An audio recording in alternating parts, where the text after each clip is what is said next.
메시지 성경 빠른 통독. 오늘 말씀은 누가복음 2장에서 4장까지입니다. 2장 예수의 탄생. 그 무렵 아우구스투스 황제가 명령을 내려 제국 전역에 인구조사를 실시하도록 했다. 이것은 구레뇨가 시리아 총독일 때 실시한 첫 인구조사였다. 모든 사람이 자기 조상의 고향으로 가서 조사를 받아야 했다. 요셉도 인구조사를 받으러 갈릴리 나사렛 마을에서 다윗의 동네인 유대 베들레헴으로 올라갔다. 그는 다윗의 자손이었으므로 그곳으로 가야 했다. 요셉은 약혼녀 마리아와 함께 갔는데 그녀는 임신 중이었다. 그들이 거기 머무는 동안 출산할 때가 되었다. 마리아는 첫 아들을 낳았다. 여관에 방이 없어서 그녀는 아기를 포대기에 싸서 구유에 누였다. 목자들이 예수 탄생의 소식을 듣다. 근처 들에서 목자들이 밤을 새며 양떼를 지키고 있었다. 그때 갑자기 하나님의 천사가 그들 가운데 서고 하나님의 영광이 그들 주위를 두루 비추었다. 목자들은 두려워 떨었다. 천사가 말했다. 두려워 마라. 내가 이겨 온 것은 온 세상 모든 사람을 위한 놀랍고 기쁜 사건을 알려주기 위해서다. 방금 다윗의 동네에 구주가 나셨으니 그는 메시아요 주님이시다. 너희는 가서 포대기에 싸여 구유에 누워있는 아기를 찾아라. 어느새 어마어마한 천사 합창대가 나타나서 그 천사와 더불어 하나님을 찬양했다. 높은 하늘에서는 하나님께 영광, 땅에서는 그분을 기쁘시게 하는 모든 사람에게 평화. 천사 합창대가 하늘로 물러가자 목자들이 서로 의논했다. 어서 베들레헴으로 가서 하나님이 우리에게 계시해 주신 것을 우리 눈으로 직접 보자. 그들은 그곳을 떠나 한달음에 달려가서 마리아와 요셉과 구유에 누워있는 아기를 찾아내었다. 목자들은 두 눈으로 직접 보고 믿었다. 그들은 만나는 모든 사람에게 천사들이 그 아기에 대해 해준 말을 전했다. 목자들의 이야기를 들은 사람들은 모두 깊은 감동을 받았다. 마리아는 이 모든 것을 마음 깊이 간직해 두었다. 목자들은 보고 들은 모든 것으로 인해 하나님께 영광과 찬송을 돌려드리며 벅찬 가슴으로 돌아갔다. 정확히 자기들이 들은 그대로 되었던 것이다. 아기 예수의 정결 예식. 8일째 할례를 행할 날이 되어 아기의 이름을 예수라고 지었다. 이는 아기가 잉태되기 전에 천사가 전해준 이름이었다. 모세의 규정에 따라 정결 예식을 치를 날이 되자 마리아와 요셉은 아기를 데리고 예루살렘으로 올라갔다. 어머니의 태에서 처음 난 남자는 누구나 하나님께 거룩한 제물이 되어야 한다고 규정한 하나님의 율법에 따라 아기를 하나님께 바치려는 것이었다. 또한 하나님의 율법에 정한 대로 비둘기 한 쌍이나 집비둘기 새끼 2마리를 희생제물로 드리려는 것이었다. 당시 예루살렘에 시므온이라는 사람이 있었는데 그는 이스라엘이 구원받기를 바라고 기도하며 살아온 선한 사람이었다. 성령께서 그 사람 위에 머물러 계셨다. 일찍이 성령께서 그가 죽기 전에 하나님의 메시아를 볼 것이라고 그에게 일러주셨다. 시므온은 성령께 이끌려 성전으로 들어갔다. 마침 아기 예수의 부모가 율법에 규정한 예식을 행하려고 아기를 데려왔다. 시므온은 아기를 품에 안고 하나님을 찬양했다. 하나님, 이제 이 종을 놓아주시되 약속하신 대로 저를 평안히 놓아주셨습니다. 제 눈으로 주님의 구원을 보았고 모든 사람이 볼 수 있도록 밝게 드러났습니다. 이는 이방 나라들의 하나님을 계시하는 빛이요 주님의 백성 이스라엘에게는 영광입니다. 예수의 부모는 이 말에 놀라서 아무 말도 하지 못했다. 시므온이 그들을 축복하면서 어머니 마리아에게 말했다. 이 이야기는 이스라엘 가운데 많은 사람들의 실패와 회복의 표이자 오해와 반대를 받을 인물, 당신의 마음을 칼로 찌를 고통입니다. 그러나 그 거부는 오히려 그들의 가면을 벗겨내어 마침내 하나님께서 그들의 실체를 드러내실 것입니다. 아셀드파 바누에의 딸인 예언자 안나도 거기에 있었다. 안나는 나이가 아주 많았다. 그녀는 결혼하고 7년 만에 혼자 된 이후로 84살이 되도록 과부로 살았다. 안나는 성전 경내를 떠나지 않고 금식하고 기도하며 밤낮으로 하나님께 예배를 드렸다. 시므온이 기도하고 있는 바로 그때 안나가 나타나 하나님께 찬송을 드리면서 예루살렘의 해방을 간절히 기다리는 모든 사람에게 이야기에 대해 이야기해 주었다. 마리아와 요셉은 하나님의 율법에 규정된 일을 다 마치고 갈릴리에 있는 자기 동네 나사렛으로 돌아왔다. 거기서 아기는 튼튼하고 지혜롭게 자랐다. 하나님의 은혜가 그 아이 위에 머물러 있었다. 성전에서 아이 예수를 찾다. 해마다 6월절이 되면 예수의 부모는 예루살렘으로 순례길을 떠났다. 예수가 12살 되던 해에 그들은 늘 하던 대로 6월절을 지키러 올라갔다. 절기가 끝나 집으로 돌아갈 때 아이 예수는 예루살렘에 남아 있었지만 부모는 그 사실을 몰랐다. 그들은 순례자의 무리 어딘가에 아이가 있겠거니 생각하고 꼬박 하룻길을 가서야 친척과 이웃 가운데서 아이 예수를 찾기 시작했다. 하지만 아이가 보이지 않자 그들은 아이를 찾으려고 예루살렘으로 되돌아갔다. 이튿날 예수의 부모는 성전에서 아이를 찾았다. 아이는 선생들 틈에 앉아서 그들이 하는 말을 듣기도 하고 질문하기도 했다. 선생들은 아이의 예리한 답변에 감탄하며 다들 아이에게 사로잡혀 있었다. 그러나 부모는 감탄하지 않았다. 그들은 화가 나서 마음이 상해 있었다. 어머니가 말했다. 얘야, 왜 이렇게 했느냐. 내 아버지와 내가 너를 찾느라 정신이 없었다. 아이가 말했다. 왜 저를 찾으셨습니까? 제가 여기 있으면서 제 아버지의 일을 해야 할 줄을 모르셨습니까? 그러나 부모는 아이가 무슨 말을 하는지 깨닫지 못했다. 아이는 부모와 함께 나사렛으로 돌아와 부모에게 순종하며 살았다. 아이의 어머니는 이 일을 마음 깊이 간직해 두었다. 예수는 하나님과 사람들의 축복을 받으며 몸과 마음이 자라며 장성해 갔다. 3장 삶을 고치는 세례. 디베르 황제가 다스린 지 15년째 되는 해 곧 본디오 빌라도가 유대 총독으로 있고 헤롯이 갈릴리를 다스리고 그 동생 빌립이 이두레와 드라고닛을 다스리고 루사니아가 아빌레네를 다스리고 안나스와 가야바가 대제사장으로 있을 때 사가랴의 아들 요한이 광야에 있다가 하나님의 메시지를 받았다. 그는 요단강 주변 지역을 두루 다니며 삶을 고쳐 죄 용서를 받는 세례를 선포했다. 그것은 예언자 이사야의 글에 기록된 대로였다. 광야에서 외치는 소리여 하나님 오심을 준비하여라. 길을 평탄하고 곱게 하여라. 패인 곳이 메워지고 솟은 곳이 평평해지며 우회로는 곧은 길이 되고 흙길은 포장될 것이다. 모든 사람이 거기서 하나님의 구원 행렬을 볼 것이다. 세례가 인기 있는 일이 되다 보니 사람들이 무리지어 세례를 받으러 나왔다. 요한은 그들에게 버럭 소리를 질렀다. 뱀의 자식들아, 이 강가에 슬그머니 내려와서 무엇을 하는 거냐? 너희의 뱀 가죽에 물을 좀 묻힌다고 하나님의 심판을 비켜갈 것 같으냐? 바꿔야 할 것은 너희 겉가죽이 아니라 너희의 삶이다.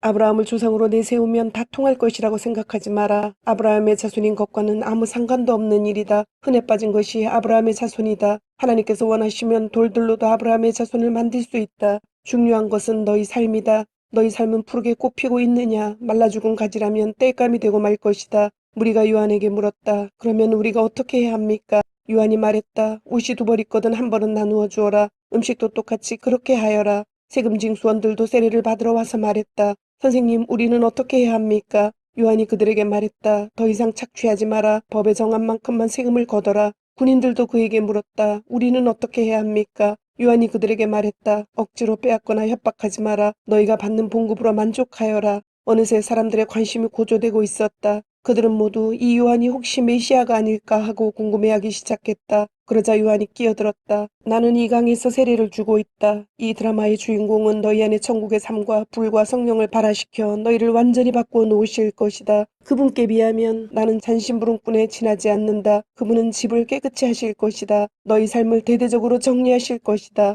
그분은 참된 것은 모두 하나님 앞 제자리에 두시고 거짓된 것은 모두 끄집어내어 쓰레기와 함께 태워버리실 것이다. 그 밖에도 많은 말을 들려주었는데 사람들에게 힘이 되는 말, 용기를 북돋아주는 말이었다. 메시지였다. 그러나 자기 동생 빌립의 아내 헤로디아의 일로 요한에게 책망을 받고 마음이 찔렸던 통치자 헤롯은 자신의 수많은 악한 행동에 한 가지 악행을 더했다. 요한을 감옥에 가둔 것이다. 사람들이 모두 세례를 받은 뒤에 예수께서 세례를 받으셨다. 예수께서 기도하실 때 하늘이 열리고 성령이 비둘기같이 그분 위에 내려오셨다. 성령과 더불어 한 음성이 들려왔다. 너는 내가 사랑으로 선택하고 구별한 내 아들, 내 삶의 전부다.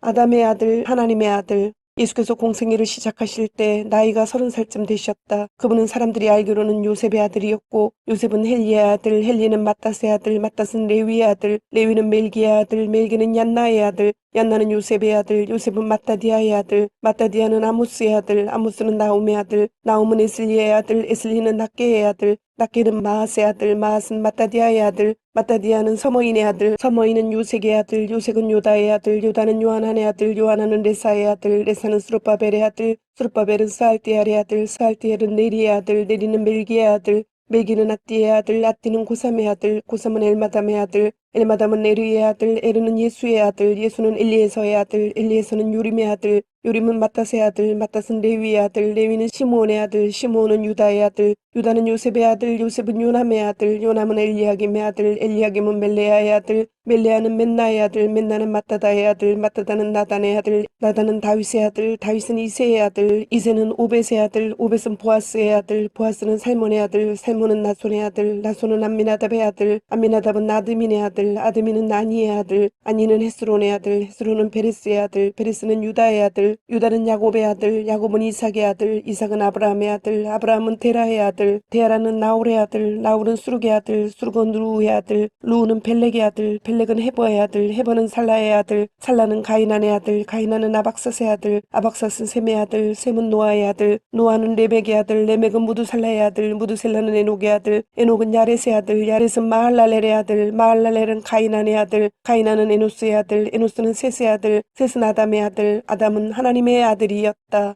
4장 마귀에게 시험 받으시다. 예수께서 성령이 충만하여 요단강을 떠나 성령께 이끌려 광야로 가셨다. 예수께서 광야에서 40일을 밤낮으로 마귀에게 시험을 받으셨다. 그동안 예수께서 아무것도 드시지 않았고 그 기간이 다 되니 예수께서 배가 고프셨다. 마귀는 그분의 배고픔을 이용해 첫 번째 시험을 내놓았다. 너는 하나님의 아들이니 이 돌에게 명하여 빵덩이가 되게 해보아라. 예수께서 신명기를 인용해 대답하셨다. 사람이 빵으로만 사는 것이 아니다. 두 번째 시험으로 마귀는 그분을 이끌고 높은 데로 올라가서 지상의 모든 나라를 한꺼번에 펼쳐 보였다. 그런 다음 마귀가 말했다. 너를 즐겁게 해줄 이 모든 영광이 다 네 것이다. 이 모든 것이 네 손에 있으니 누구든지 내가 원하는 자에게 넘겨줄 수 있다. 내게 경배하기만 하면 다 네 것이다. 예수께서 다시 한번 신명기 말씀으로 쐐기를 박으셨다. 주 너의 하나님 오직 그분만을 경배하여라. 일편단심으로 그분을 섬겨라. 세 번째 시험으로 마귀는 그분을 예루살렘으로 데리고 가서 성전 꼭대기에 세워놓고 말했다. 내가 하나님의 아들이면 뛰어내려 보아라.